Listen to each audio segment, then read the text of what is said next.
Welcome to the Apple Daily News. This podcast is created by Generative AI. Today is December 14th, 2024, and we're diving into the latest Apple-related stories, from product updates to controversies and beyond.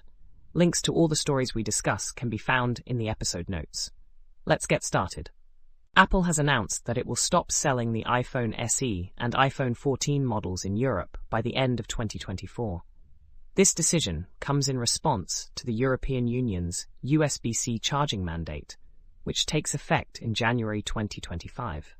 Instead of updating these devices with USB-C ports, Apple has chosen to discontinue them early, cutting short their expected lifespan in the EU market by about a year. However, Apple plans to introduce a fourth-generation iPhone SE in 2025, featuring USB-C and a design similar to the iPhone 14. Outside Europe, the current iPhone SE and iPhone 14 will remain available until their planned phase-out dates. This marks the end of the Lightning port era as Apple transitions to the universal USB-C standard. The BBC has filed a formal complaint with Apple over a misleading headline generated by the company's AI-powered notification summarizer, Apple Intelligence. The AI inaccurately suggested that Luigi Mangione, a murder suspect, had shot himself, a claim that is entirely false.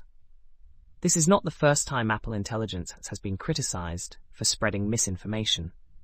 Similar errors have affected other outlets, such as the New York Times, with false claims about Israeli Prime Minister Netanyahu.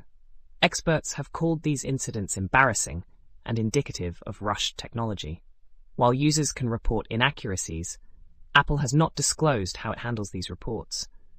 This highlights the broader challenges tech companies face in deploying AI for content summarization. In other news, Apple and Google are under pressure from US lawmakers to prepare for a potential TikTok ban.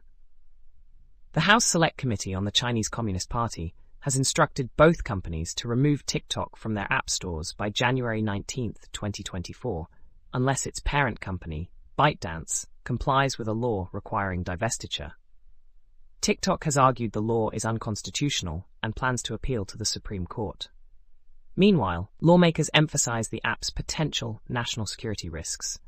The situation remains tense as the deadline approaches, with significant implications for TikTok users and creators in the US. Rumors are swirling about a potential revival of Apple's Airport router.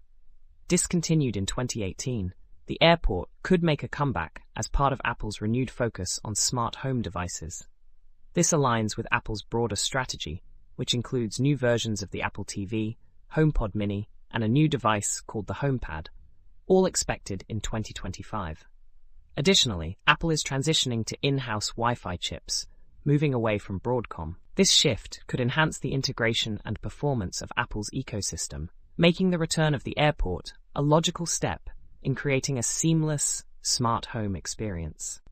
A recent GitHub issue has brought attention to performance problems with OCaml 5 on Apple's M2 Max processors. A user reported that certain operations, like writing to an integer array, are significantly slower in OCaml 5 compared to OCaml 4. The slowdown appears to be linked to changes in garbage collection and memory barriers in OCaml 5. Developers are exploring potential fixes, but the issue underscores the challenges of optimizing software for ARM-based architectures like Apple Silicon. Apple has rolled out iOS and iPadOS 18.2, introducing new Apple Intelligence features, including integration with OpenAI's ChatGPT. Siri now leverages ChatGPT for more complex queries, and users can enable this feature in settings. The update also includes enhanced writing tools and a new visual intelligence feature for analyzing images. While these updates represent progress, critics argue that Apple's AI capabilities still lag behind competitors like OpenAI. Looking ahead, Apple is expected to continue refining its AI features, with a more advanced Siri anticipated by 2026. King Charles III recently visited Apple's UK headquarters at Battersea Power Station in London. During the visit, he met with employees, students, and members of the creative community, celebrating Apple's contributions to education and technology. The event included a holiday concert and a showcase of children's artwork created on iPads. Apple CEO Tim Cook highlighted the company's 40-year history in the UK and its ongoing commitment to empowering youth through technology. The visit underscored Apple's collaboration with the King's Trust in supporting educational initiatives. Finally, an opinion piece reflects on the evolving relationship with the Apple Watch. The author initially dismissed it as unnecessary, but grew to appreciate its fitness tracking and music control features. However, they express frustration over Apple's decision to remove the ability to control the macOS Music app from the watch in watchOS 11.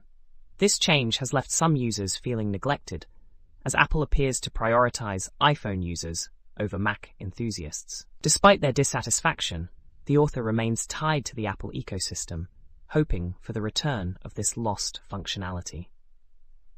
That wraps up today's episode of the Apple Daily News. Thanks for tuning in.